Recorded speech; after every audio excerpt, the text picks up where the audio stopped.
ప్రభు యేసు వర్తమానము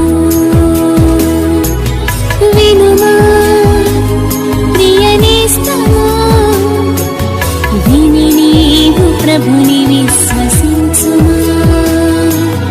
వినుమా ప్రియనేస్తమా, విని నీవు ప్రభుని విశ్వసించుమా. Praise the lord. దేవునికి స్తోత్రం. అనుదిన మన్నా అనే ఈ ఆధ్యాత్మిక కార్యక్రమాన్ని వీక్షిస్తున్న ప్రియ సోదరి సోదరులారా, మన ప్రభువును రక్షకుడునైన యేసు క్రీస్తు అతి శ్రేష్టమైన నామములో మీ అందరికీ శుభాలు వందనాలు తెలియచేయుచున్నాను. ఈరోజు దేవుని పరిశుద్ధ గ్రంథంలో నుండి ఇర్మియా గ్రంథం 30వ అధ్యాయం 17వ వచనం.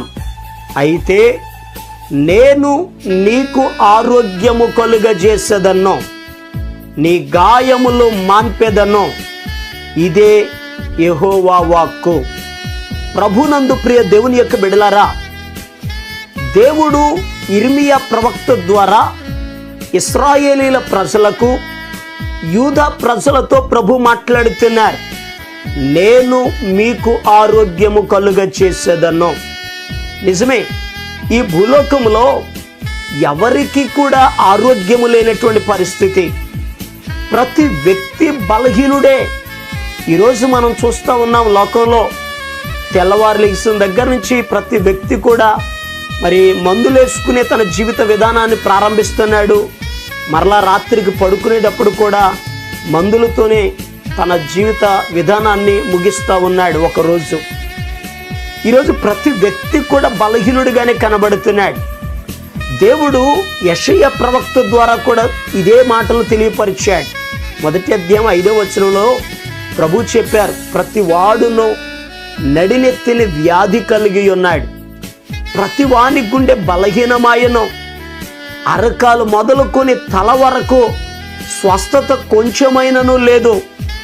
ఎక్కడ చూచినను గాయములు, దెబ్బలు, పచ్చిపుండ్లు, అవి పిండబడలేదు, కట్టబడలేదు, తైలముతో మెత్తన చేయబడలేదు అని వాక్యంలో రాయబడి ఉంది.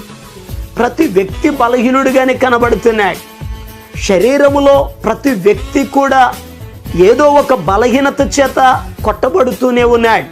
అయితే ప్రియ దేవుని బిడ్డలారా, మరి ఆరోగ్యం ఎలా వస్తుంది?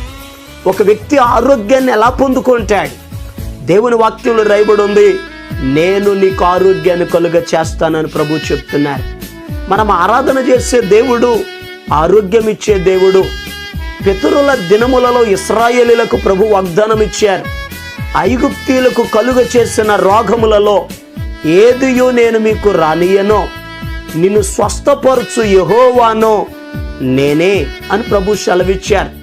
ప్రియ దేవుని బిడ్డలారా, మనం ఆరాధన చేసే దేవుడు స్వస్థపరిచే దేవుడు, ఆరోగ్యం ఇచ్చే దేవుడు, బలపరిచే దేవుడు. అయితే దేవుడు మరి మనకు ఆరోగ్యాన్ని కలుగు చేయాలి అని అంటే, ఈ మాటలు వింటున్న ప్రియ దేవుని బిడ్డలారా, దేవుడు మీకు కూడా ఆరోగ్యాన్ని కలుగు చేయాలి అని అంటే మీరేం చేయాలో పరిశుద్ధ గ్రంథంలో నుండి నేర్చుకుందాం.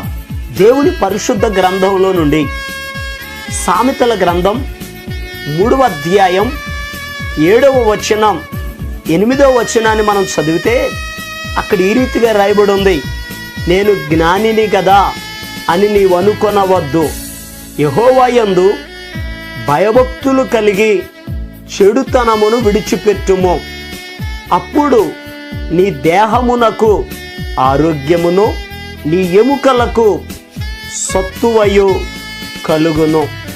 ప్రియ దేవుని బిడ్డలారా, ఇక్కడ రాయబడి ఉంది, అప్పుడు నీ దేహమునకు ఆరోగ్యము కలుగును. ఎప్పుడు? నీవు చెడుతనమును విడిచిపెట్టి దేవుని యందు భయభక్తులు కలిగి ఉన్నప్పుడు దేవుడు మీకు ఆరోగ్యమును కలుగజేస్తాడు. ఈ ఉదయకాల సమయంలో బలహీనులుగా ఉండి ఈ మాటలు వింటున్న ప్రియ దేవుని బిడ్డలారా, ప్రభు మిమ్ములను బాగు చేయాలంటే, ఆయన మిమ్ములను స్వస్థపరచాలి అని అంటే వాక్యంలో రాయబడి ఉంది, చెడుతనమును విడిచిపెట్టాలి, దేవుని యందు భయభక్తులు కలిగి ఉండాలి.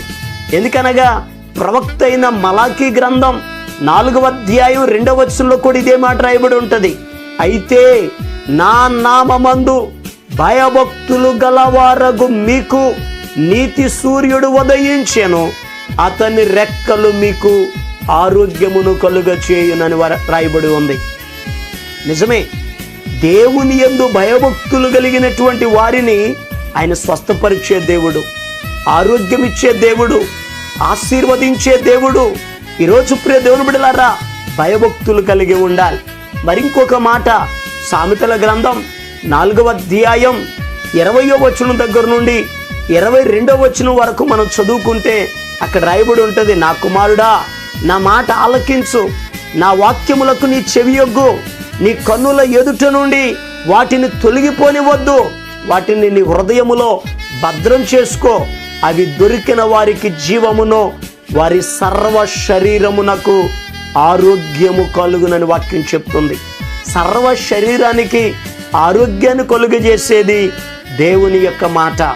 ఈరోజు ప్రియ దేవుని బిడ్డలారా, ఆరోగ్యం ఇచ్చేది దేవుని మాట, స్వస్థపరిచేది దేవుని మాట. కీర్తనకాడు అందుకే అంటాడు, నీ వాక్యము నన్ను బ్రతికించాను అని. ఇశ్రాయేలీల జీవితంలో ఆయన తన వాక్కును పంపి వారిని బాగు చేసెను అని రాయబడి ఉంది. దేవుని మాట స్వస్థపరిచేది. ఈరోజు ఈ మాటలు వింటున్న ప్రియ దేవుని బిడ్డలారా, నువ్వు ఏ స్థలములో ఉండి ఈ మాటలు వింటున్నా, ఒకవేళ బలహీనుడిగా ఉన్నా ఆయన తన వాక్కును పంపి నిన్ను బాగు చేయబోతున్నారు. అలా మీరు స్వస్థత పొందినట్లుగా మీ కొరకు నేను ప్రార్థన చేస్తాను. తల వంచండి, కళ్ళు మూసుకొనండి, ప్రార్థనలు ఏకీభవించండి. మహాపరిశుద్ధుడును ప్రేమ కలిగిన మా యేసయ్య నీకు వందనాలు. ఎవరైతే బలహీనులుగా ఉన్నారో, అనారోగ్యముతో ఉన్నారో, నాజరేయుడైన యేసు క్రీస్తు అతి శ్రేష్టమైన నామములో తండ్రి బిడ్డలకు స్వస్థత కలుగునుగాక.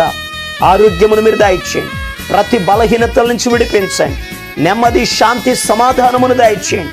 యేసు నామములో విడుదల కలుగునుగాక అని ప్రకటిస్తున్నాను. ఆరోగ్యవంతులుగా తీర్చిదిద్దండి అయ్యా. ప్రత్యేకమైన రీతిలో కుటుంబాలన్నిటిని దీవించి ఆశీర్వదించండి. మనశ్శాంతి సమాధానమును మీరు దయచేయండి. సమస్త మహిమ ఘనత ప్రభావాలు మీరు పొందుకొనమని యేసు నామమును బట్టి అడుగుచున్నాము తండ్రి, ఆమేన్. మన ప్రభు అయిన యేసు క్రీస్తు కృప మీకు తోడుగా ఉండి నడిపించునుగాక, ఆమేన్. ఈరోజు పుట్టినరోజు మరియు పెళ్లి రోజు జరుపుకుంటున్న వారికి సీసలి మన్నా చర్చి తరపున మా కుటుంబ పక్షముగా మీకు శుభాలు తెలియపరుస్తున్నాం. May God bless you. దేవుడు మీకు తోడుగా ఉండి మిమ్మల్ని ఆశీర్వదించునుగాక. దయచేసి గమనించండి, మీ కొరకును మీ కుటుంబం కొరకును దేవుడు మిమ్మలను అభివృద్ధి పరచాలని నిత్యము మేము ప్రార్థన చేస్తున్నాం. ఏమైనా ప్రార్థన అవసరతలు ఉన్న ఎడల ఈ స్క్రీన్ మీద కనబడుతున్న నెంబర్కి ఫోన్ చేసి తెలియపరచండి. ప్రియ దేవుని బిడ్డలారా, అనుదిన మన్నా అనే ఈ వర్తమానాలు మీ స్నేహితులకు మీ బంధువులకు కూడా షేర్ చేయండి. మన్నా చర్చ్ సీసలి అనే ఈ యూట్యూబ్ ఛానల్ను సబ్స్క్రైబ్ చేయండి. అందరికీ వందనాలు. ఏ పాటిదాననయా నన్నింతగా హెచ్చించుటకు, నేనెంతటి దాననయా నాపై కృప చూపుటకు, నా దోషము భరించి నా పాపము క్షమి